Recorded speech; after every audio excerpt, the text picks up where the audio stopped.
Me rritjen e çmimeve, shumë qytetarë janë vënë në vështirësi për të planifikuar pushimet verore.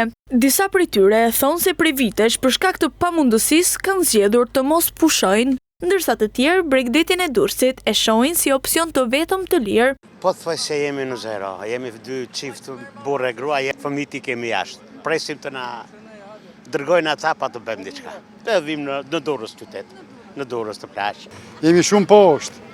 Çmim absolutisht nuk bëhet fjalë. Nuk bëhet fjalë për pushimet për ne me gjëç.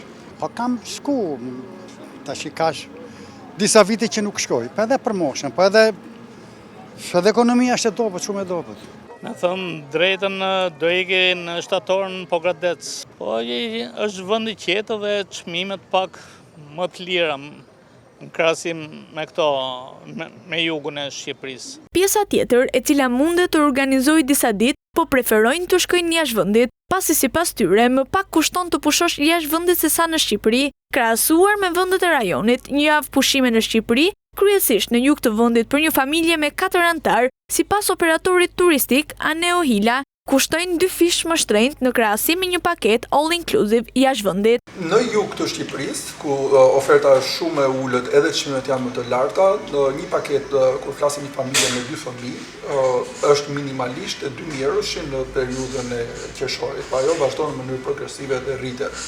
Në periudhën e gushtit, ky çmim rritet në 2.5 në minimum nëse do të jesh me fat. Por lehtësisht shkon 3-4-5.000 euro për një javë, jo për 2 javë. Po ashtu, një tjetër faktor që shqiptarët orientohen drejt pushimeve jashtë vendit lidhet edhe me mungesën e ofertës për paketa all inclusive. Në jug të Shqipërisë janë shumë pak resorte që ofrojnë paketën all inclusive, janë vetëm një zinxhir i vogël që janë 3 hotele aktualisht.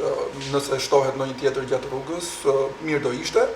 Por oferta all inclusive në jug të Shqipërisë është shumë e ulët, por kjo nuk do të thotë që në pjesën e Golemit apo të Durrësit që është më e zhvilluar dhe ka më shumë histori të turizmit masiv, është më e lartë. Ne vazhdojmë të kemi një ofertë të ulët të paketës all inclusive në Shqipëri. Opsionet më të lira në vend mbeten gjithashtu brigjet e pazhvilluara dhe pa infrastrukturë, siç është Bregdeti i Divjakës, i Semanit dhe plazhi i Generalit. Deri në këtë moment kemi alternativa në Shqipëri që janë ekonomike.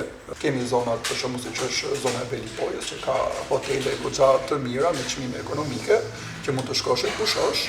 Kemi edhe në zona e Divjakës që është një plazh masiv, por është më shumë për njerëzit që shkojnë e vinë brenda ditës dhe mund të kthehen në shtëpi, pasi nuk ka shumë hoteleri.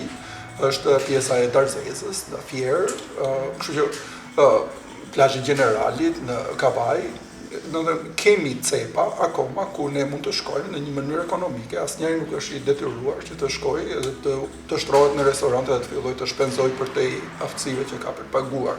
Ndryshe nga vite më parë, sipas operatorëve turistik, trendi ka ndryshuar. Tashmë gjithnjë më pak shqiptarët po bëjnë pushime 2 javore. Pjesa më e madhe zgjedhin të pushojnë 7 ditë,